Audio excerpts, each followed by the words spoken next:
Hey there. May you, your family, your animals around you, the air around you, if you're in California, I see and smell and taste water and rain to help put those fires out whenever Mother is ready. And for those of you in the wetter weather, may you have some of the dryness that's coming from the west side of the country to help absorb some of that extra emotion and water energy.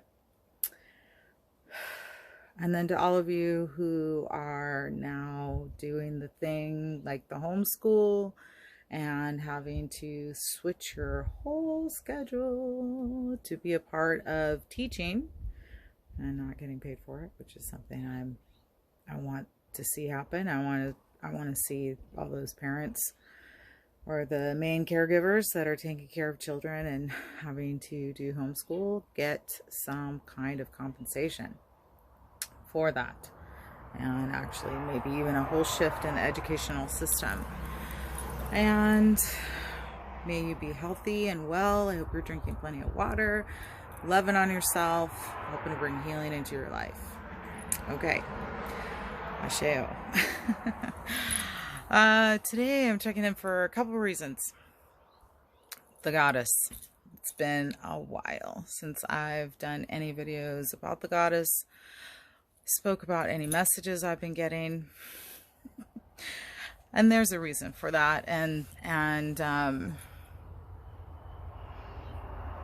it's been a good lesson, but oof, I think if you're both somewhat of like a seer or a messenger, that a lot of what's going on could be pretty intense. And I do think that working on our emotions is key here. Working on our emotions and bringing up the truth as much as we can. So of late, these are the messages I've gotten from the planet. To keep doing what we're doing as far as like meditating, bringing in new habits, changing your eating habits, recognizing your patterns, working through your emotions, massaging your body, doing yoga, whatever it is that you've been bringing in that helps you feel better in the moment is very important. Because, and also if you've been earthing, I wanted to share a little bit about that with you. That is literally part of the way that we do connect to the planet, to Mother, to the Great Spirit, to the Great Creator, by touching the earth. Like everything is so connected in that way. And we can bring in the sun and the moon. We can bring in water. We can bring in herbs and flowers. And so that is very important. And as Eve recognized like that enabling and that trauma that's been going on since her creation, and her enabling and all the structures that have been facilitated behind that, are in that vibrational mode of this, like that, right? Like, just kind of winding up. And so that those that can see that everything right now, like pretty much everything that is being in the media, in the main media, is specifically to harness and manipulate a certain vibrational energy, which is a lower one, which is one that keeps us from figuring out who we are. And in that is all this other stuff too. And so to play a little bit and to just even to remind myself, I wanted to get back into sharing Decoding the Sibyl Bible, that I call it, and sharing, kind of do a recap of what I have shared about the Sibyls, what I've learned about the Sibyls, and then also what I think there's a link to the Indigenous Americans and that most likely many of us that have been told that we're African American, we are not. We are indigenous. I think there's a connection to what's happening. And I think there's a connection to the Civil Bible. I think it's a connection to the great divine feminine wanting to bring that voice back in, that voice that's just been really just turned around, so to speak, manipulated, and throw a different perspective. I know for my own self, I was very attached to, at this point, I'm not even solely attached to that I'm indigenous American. I am solely attached to I am indigenous to this planet, and that I'm also a star being. And I think that that goes for everyone, and that is the big picture that we are not being educated to. We're not being reminded that we built pyramids. We're not being reminded that there's this language that's written all over these pyramids that goes back to even hundreds of years before those pyramids that are popular, that we wrote. Our ancestors wrote these. There's the caves in the Grand Canyon that is still kind of being avoided, but is talked about. And there's this medicine that we all inherently have that is connected to the planet, is connected to music, is connected to singing, is connected to gathering, that is obviously being targeted right now to stimulate this whole other mindset. And illness is 90% in the mind. And so if we have a world that has a lot of mental illness because of mistruths, because of cognitive dissonance, because of work, sleep deprivation, EMFs. I mean, good God, good goddess, good goodness. So, I don't know.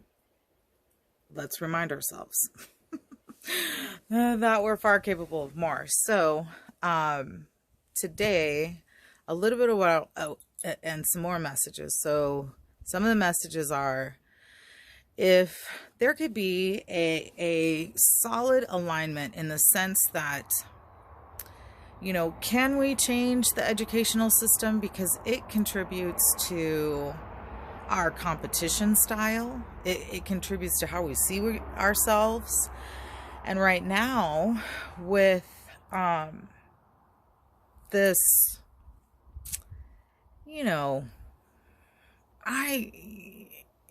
I'm not a parent, and I listen to my friends that are parents, and so the best thing to say is, I ask you, if you are a parent and you are having to do this homeschooling with your children, and you're having to change your schedule, or you're feeling in a position like your kids aren't getting the proper education, or that homeschooling wasn't really an option, and then also this ridiculousness if your children aren't in school, you get arrested, like, what is going on right now? It's too much. And so she's saying, as far as that goes, to remind myself and ourselves that we do have some kind of power here, or say, and if I think for sure there should be some kind of economic compensation for the mothers who are now having to teach. I do believe that there is funding already out there, because now things that were being used in these schools are not being used. Teachers aren't having to pull out of their own pockets to supply certain things. Why can't we give back to the parents and to the children that are now basically being somewhat forced into an education system that may not completely benefit the prominent caregiver of the children, or the children, or our economy, right? And to me, I look at this is part of like a last ditch effort to like silence the mother, put the prominent caregiver of the child, because it's not always a woman, it sometimes is a man, but predominantly is women, and forcing this, stay at home with the children kind of role. Yeah, I don't like it for y'all, because yeah, I don't think it makes much sense. And I think that, from what I grew up understanding, is the reason why I've been like called out America's government is because I was raised to think that this government would not let these kinds of things happen. That we were supporters of our people. But if we look at our, like, the military and the veterans and the school system. Okay.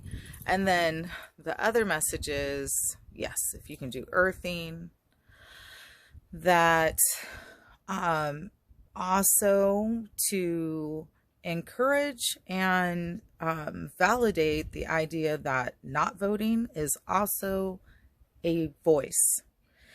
We live in a world where there is a lot of pressure to vote, and we're also in a time where telling the truth or holding ourselves and our own accountability and what we want to see the future look like, if our choices do not match our total interior side, our feelings, even the whole system, by saying, I don't want to vote, I choose to save my voice and my opinion for something I actually do believe in, I heard that is also a voice, and that in all instances, to remove the pressure of that in a certain way and bring in more of challenging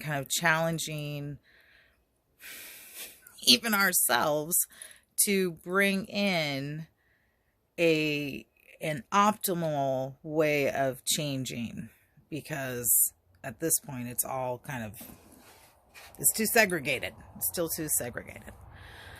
And we can help heal that by being in more connection with the feminine ancient ways, the feminine ways of singing, the feminine ways of dancing, the feminine ways, and this is for men as well, the feminine ways of putting our feet on the earth and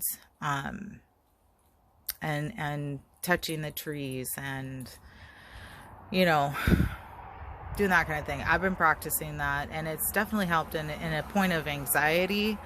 I was able to remember and hear from the planet. She's like, hey, why don't you put your feet on me? That might help. I was like, oh yeah. And it instantly did help, like, relieve that feeling of anxiousness or just nervousness or anxiety is the best way to describe it. Uncomfortability. And even though I still felt a little uncomfortable, it wasn't as huge in my mind. And so I like the earthing. I've been practicing my own meditation still and practicing the back breathing. And now it doesn't hurt. It's kind of moved into other areas. I've also been practicing the self-massage. And I'm still going to encourage many of us to work in our arm area here. If you're practicing like the self-massage, releasing emotions. And I'm realizing that I'm not coining this. I believe it's called emotional memory technique. I could be misquoting that. I need to look that up. And yeah, because our muscles hold memory.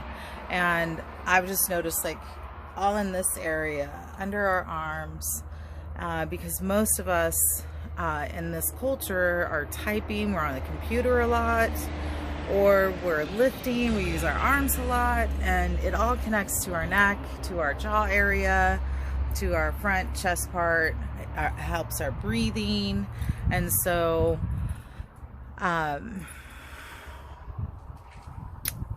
I've noticed some shifts, and then I notice other things too, like other things surfacing that I need to look at. And so that's also what's happening with our planet. And we have a lot of galactic influence right now. The under planet is also connecting with us right now, the beings from the inner planet or the other inner planet, and connecting with our bodies. And I'll share some more about bodies in a different video. Share about some muscles and how our body works and how we can, send and receive certain energies and that type of thing. And water and even our moon, or saliva or hair, with certain foods and stuff like that. But the rest of this video will be focused on continuing the decoding the Sibyl Bible. And I call it the Sibyl Bible, if you don't know, because from what I've learned from Mama Zogbe's books, if I'm pronouncing her name correctly, and some other books, and my own personal research and my own inner questioning of the Bible when I first read it, and our own system, I'm starting to see, I think, where we can more or less pinpoint where the words have been changed ever so slightly, so that the truth is still in there, but it's hidden within the Sibyl Bible. And how I think it does relate more to the United States and South America, which would make more sense as far as like Upper and Lower Egypt, and why we are constantly being focused to Egypt when we live here. Like I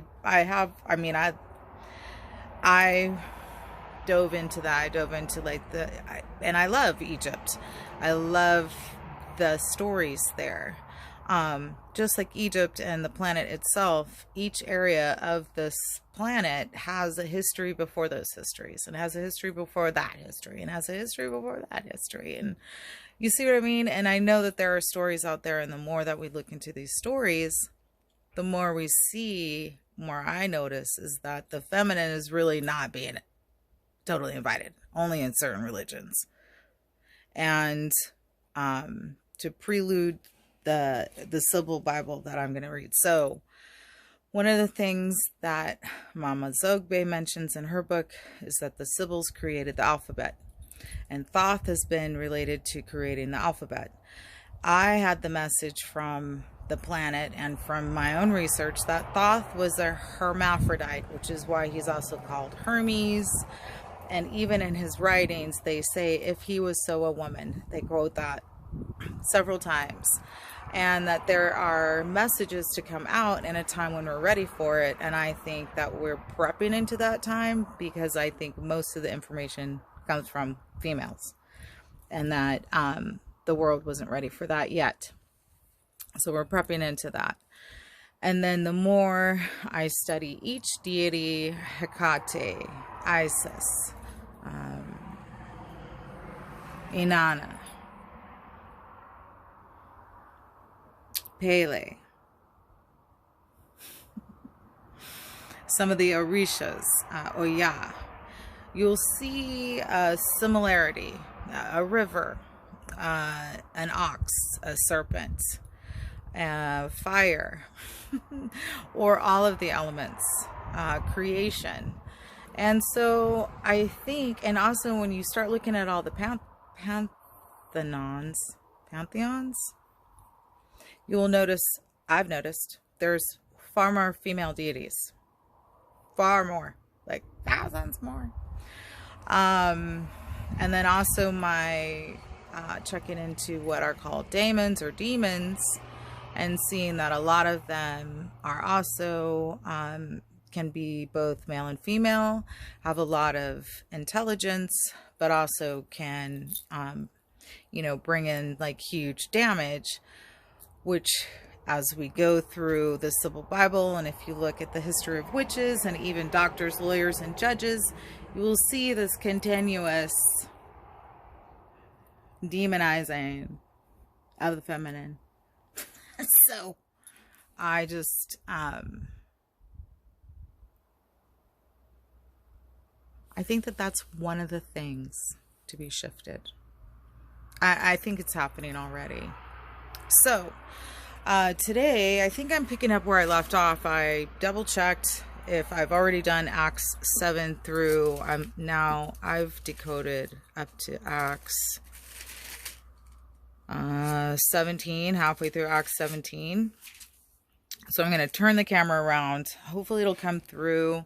I encourage you to also grab your Sibyl Bible and read some of these parts, because, you know, each one is sometimes just a little different. This is, I think that, no, this is the New International Version Bible, and it was a gift to be participating in a basically Christian or non-denominational church, and I just can't do it like I wanted to, but I feel like we're not getting the total truth when we are, because there's other parts of the Bible that aren't talked about, and I just don't think that that's good teaching, basically. That's all. Okay, not to, like, yeah, that's my opinion, and I'm not trying to, yeah, I'm just gonna leave it at that's my opinion. You know, it's nothing personal. This is my experience. This is what I've learned and feel and have been kind of led towards. I could change my mind tomorrow, just saying. Okay, so yeah, I'm going to turn the camera around and start at Acts 7 and go from there. All right. So I'm going to start with the choosing of the 7, because, okay, one of the other things that it's not just in the Sibyl book, you can find this in other writings, that there were men who used to, when moved by the Holy Spirit, would remove their own genitals to become basically a woman.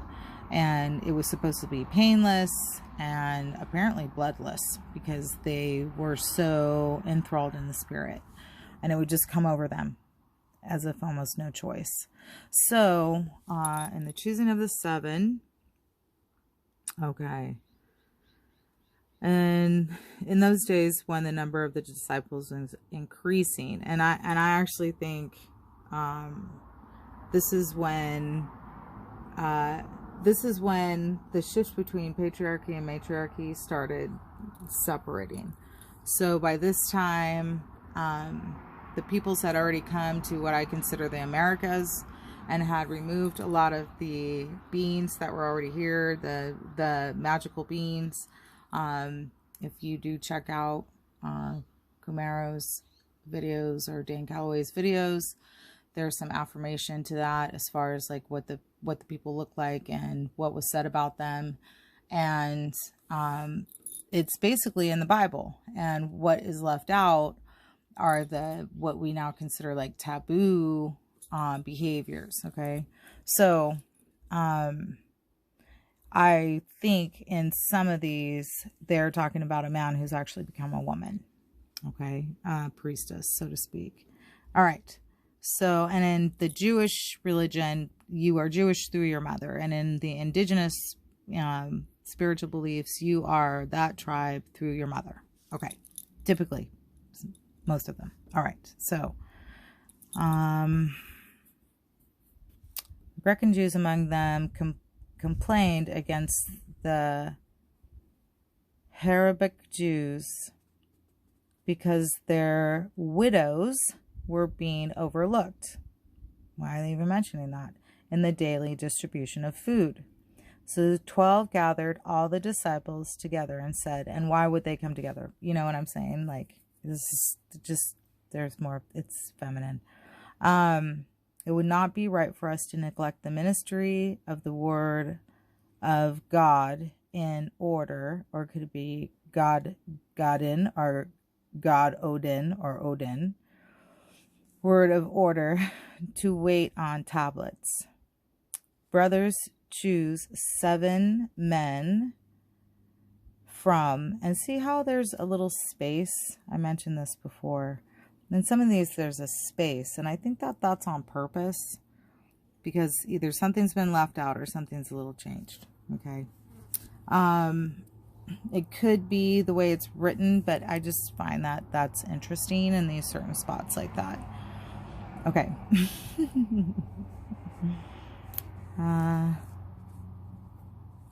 I think it was actually, mothers, choose 7 women from among you who are known to be full of spirit and wisdom.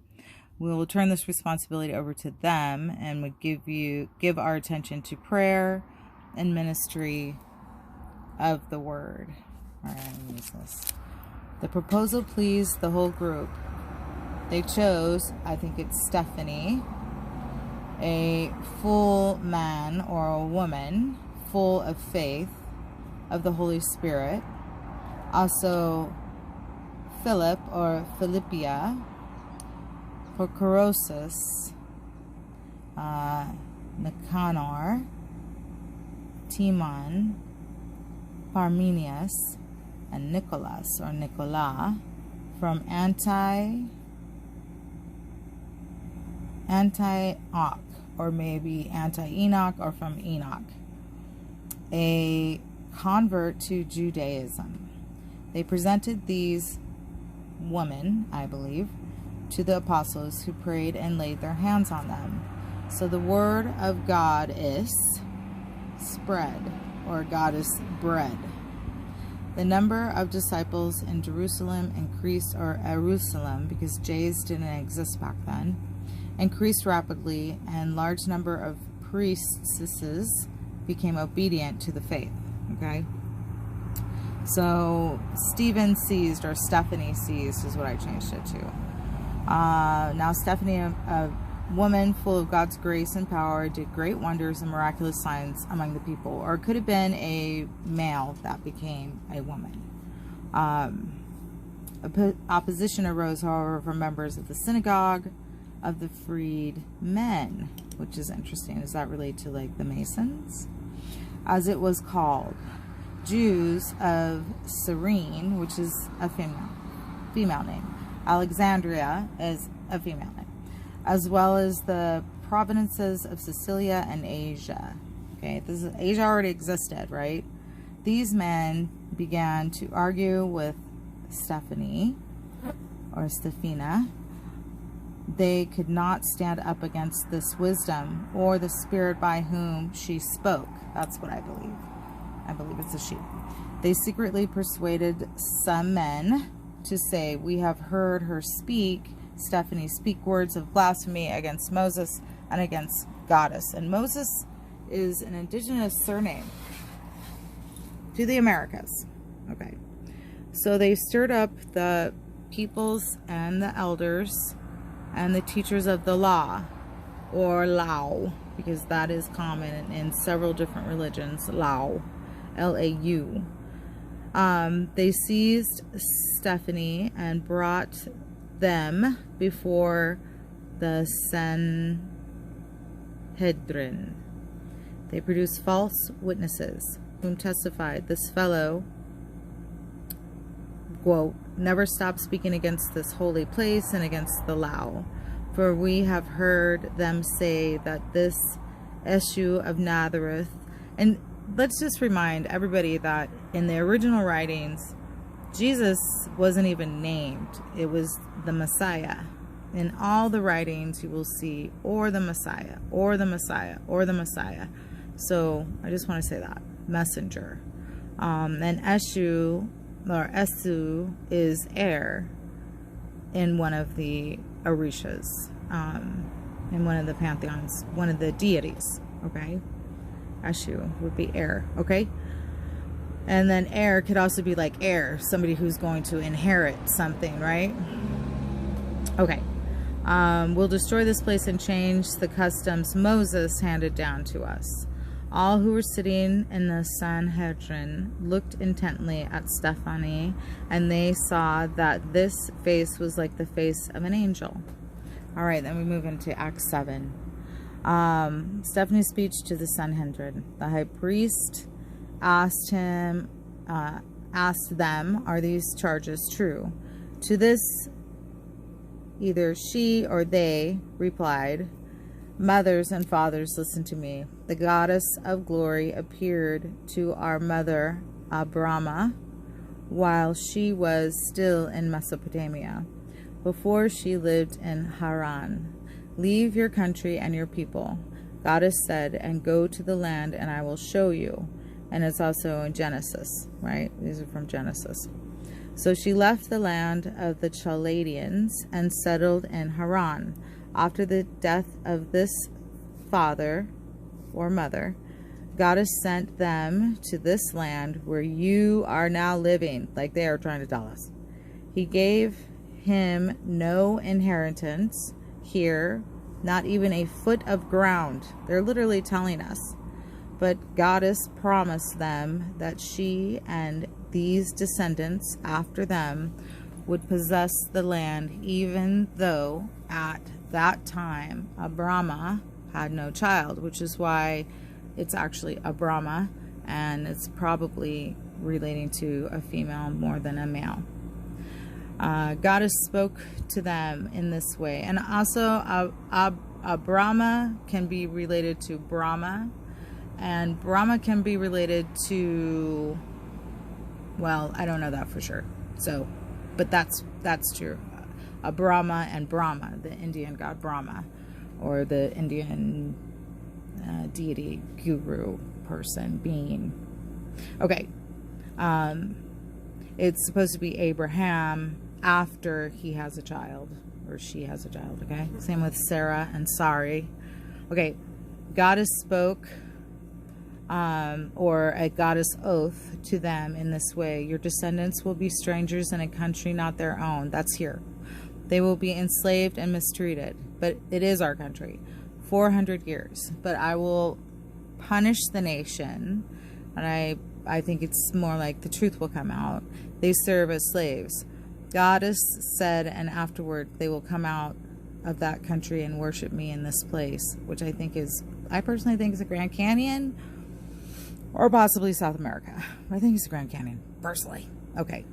Then he gave Abrama the covenant of circumcision, but I actually think this meant giving us the period of our monthly bleeding, because it's 2 cycles, the circumcision. I don't know. I think there's word trickery going on here, and I think it has more to do with the covenant coming in and maybe the feminine either using her blood or actually beginning to have periods where we might not have had periods before, which is something that is written in several different writings. Okay.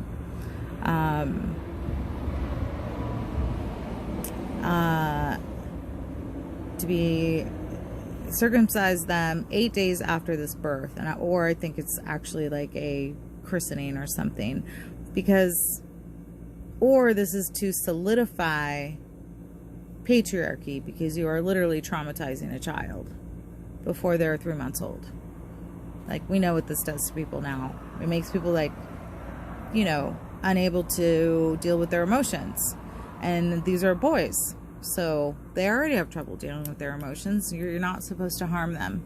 You're supposed to protect them. And we don't live in a time where that needs to happen anymore, for whatever reason they gave us, which is totally untrue, because there's no way we would not let our children, we would clean our children's genital areas. We were not idiots. We knew how to take care of ourselves and each other.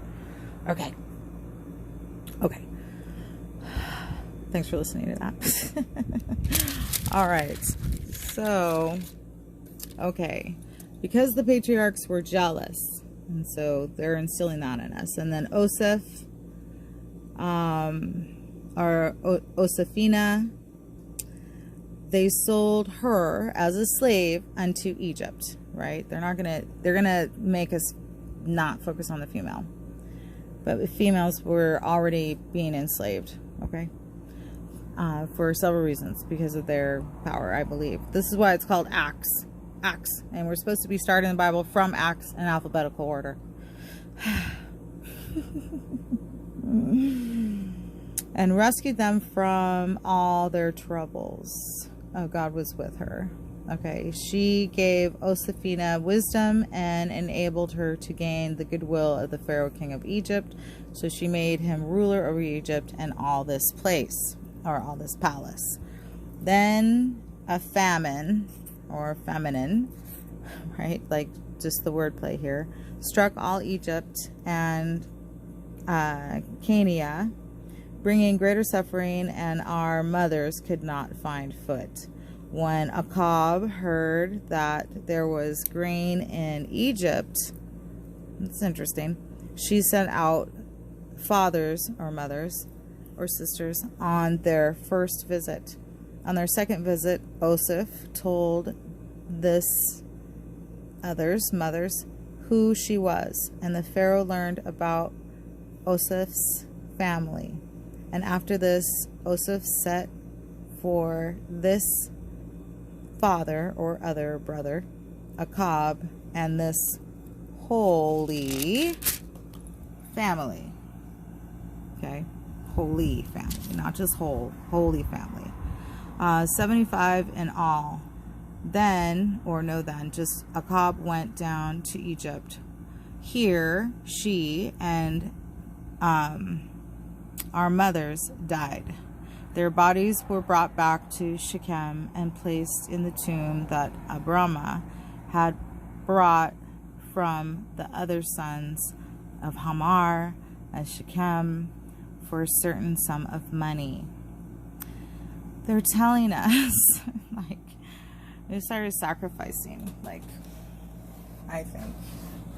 They're telling us, but we're so focused on the masculine and like the word and wanting to be good and pleasing God, right? So, as the time drew near for Goddess to fulfill this promise to Abraham, the number of our people in Egypt greatly increased. Queen who knew, or king knew nothing about Osiph, became ruler of Egypt. He dealt treacherously with our people and opposed our foremothers by forcing them to throw out their newborn babies so that they would die.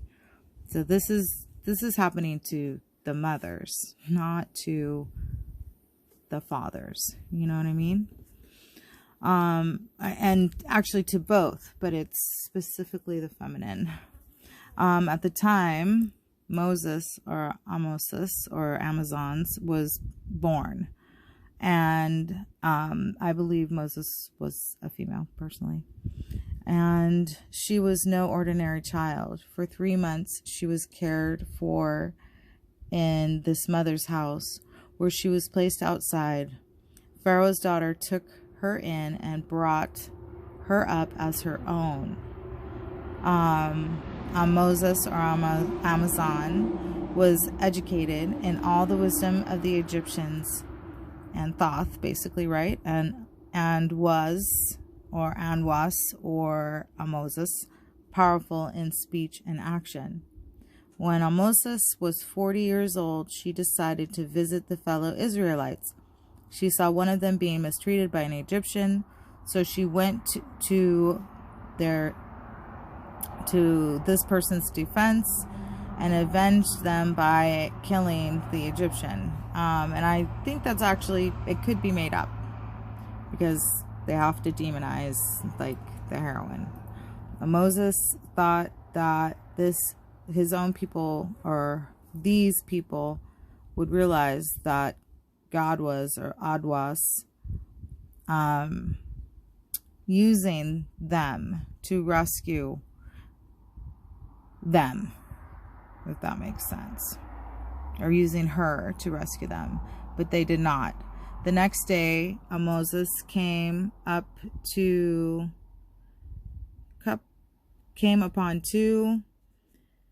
Israelites who were fighting. She tried to reconcile them by saying, "Sisters, you are sisters. Why do you want to hurt each other?" But the woman, see how there's the man Human, was mistreating the other. See how there's a space right there? The other pushed Moses aside and said, "Who made," or the maiden, "who made you ruler and judge over us? Do you want to kill me as you killed the Egyptian yesterday?" I think this is added in. When Moses heard this, she fled to Midian, where she settled as a foreigner and had 2 sons, or Amazons, right? What? You see what I'm saying? Like, wait a minute. So after 40 years had passed, an angel appeared to Moses in the flames of a burning bush in the desert near Mount Sinai, which I think is the Grand Canyon. When she saw this, she was amazed at the sight. She went over to look more deeply, or closely. She heard the Lord's voice. I am the God of your mothers, the God of Abraham, Isaac, and Jacob. Moses trembled with fear and did not dare to look. I don't know if that's completely true, but probably. Then the Lord said unto her, take off your sandals. The place where you are standing is holy ground. Like, that's the entire earth. I have indeed seen the oppression of my people in Egypt, and I have heard their groaning, and I have come down to set them free. I think that's here. Now come, I will send you back to Egypt. This is the same Moses who they rejected with their words, who made you ruler and judge. She was sent to be their ruler and deliverer by God herself through the angel who appeared to her in the bush. She led them out of Egypt and did wonders and miraculous signs in Egypt, at the Red Sea, which I actually think is, I now realize, I mean, I'm not trying to steal this information, but through watching, and I want to share their information. Through Kumaro's videos, he was talking about the Khalifas, which I looked into, but I didn't know this part, that the Colorado means red, the color red. So is it possible that the Colorado is the Red Sea? Just throwing that out there. It makes me think that that's most likely the case. Okay, where was I? At the Red Sea and 40 years in the desert, which is, there's desert over here. Over there was still supposedly, lush, okay? This is that Moses who told the Israelites, God will send you a prophet like me from your own people. And then down here it says, Deuteronomy. That's out of Deuteronomy. He was in the assembly in the desert with the angel who spoke to him on Mount Sinai, and with our mothers, and she received living words to pass on to us. But our fathers, this is the truth, our fathers refused to obey them. Instead, they rejected her, and in their hearts turned back to Egypt. They told Aaron, make us gods who will go before us. As for this fellow, Moses, who led us out of Egypt, we don't know what has happened to her or them. What was the time? That was the time they made an idol in the form of a calf. But what I actually think is that we started into Taurus by the stars. They brought sacrifices to it and held a celebration in honor of what their hands had made. This is what the indigenous do. We bring food and, things made sacred, at this time of year. Probably solstice or equinox, right? Gave them over to worship the heavenly bodies. And then this agrees with what is written in the book of the prophets, or prophetesses. A prophets, right? Do you bring me sacrifices and offerings 40 years in the desert, O house of Israel? You have lifted up the shrine of Molech and the star of your god, Rephan, the idols you made to worship. Therefore, I will send you into exile.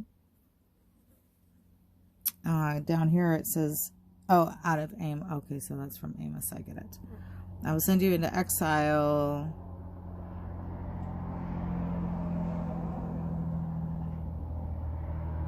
Beyond Babylon. Our foremothers had the tabernacle of the testimony with them in the desert. It had been made as God, or like as guardians. I'm just saying. Directed, or maybe like Diana directed Moses, according to the pattern she had seen, meaning foreseen. Having received the tabernacle, our mothers under Oshun brought it with them when they took the land from the nations. There, that's us. God, what does that say? God drove out before them, or dove. God dove out before them, because the dove is related to the Sibyls. It remained in the land until the time of David or Diana, or till patriarchy, who enjoyed goddesses' favor and asked she might provide a dwelling place for the gods of Akkad. But it was Solomon who built the house for them, and or son of Ammon, or son of the moon. So Solomon could have been Thoth's son, or Thoth's daughter even, because I have been misled about gender. So there's that. Okay. And then however, the Most High does not live in houses made by men, as the prophet says.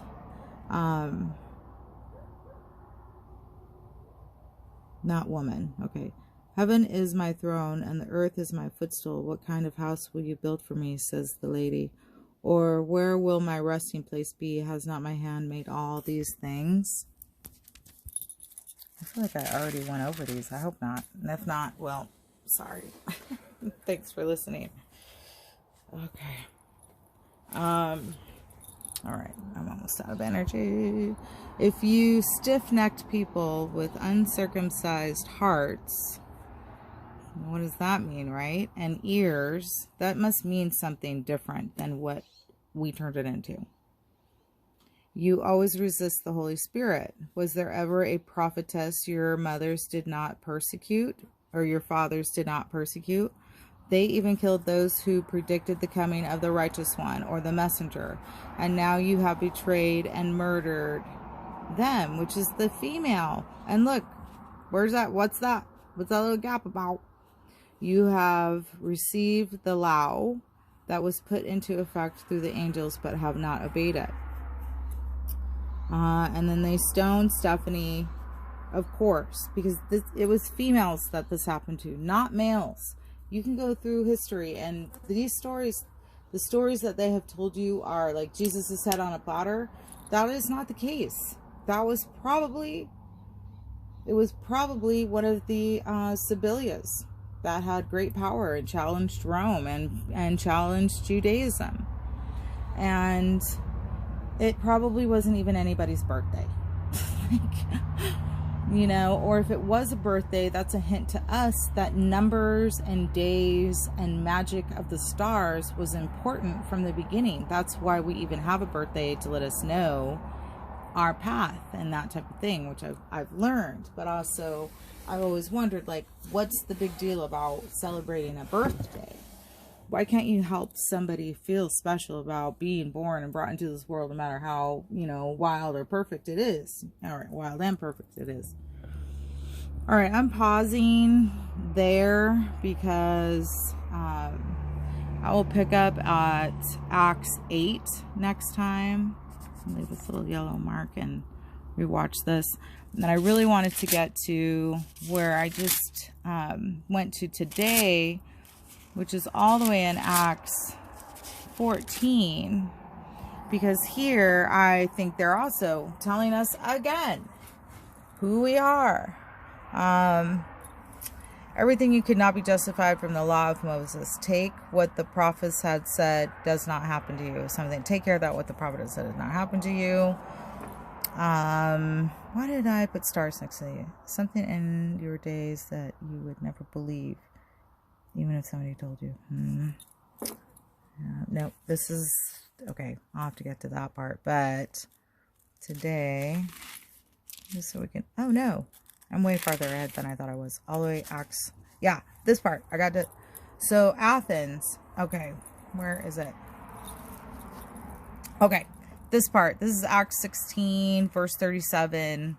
This is where, okay, so in these parts of Acts, they let us know that Mark is also John, and I think that Mark or Mary, or is it Joan of Arc, right?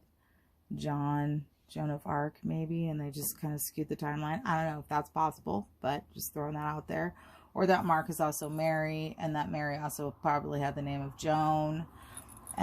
Is a possibility. Our own, right? Because J's, we didn't have J's back then.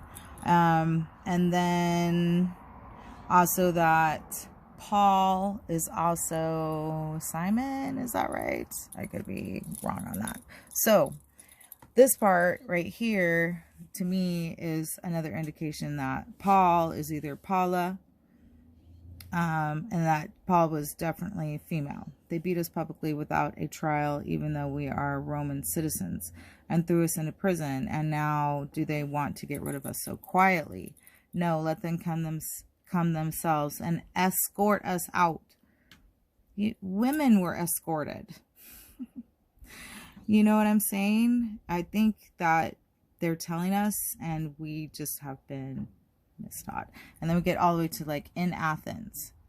You know, we're in Athens now, and this is still where Judaism is prominent, and where our teachings, we're looking at this, we're getting closer to the end of the Bible in our, you know, our culture.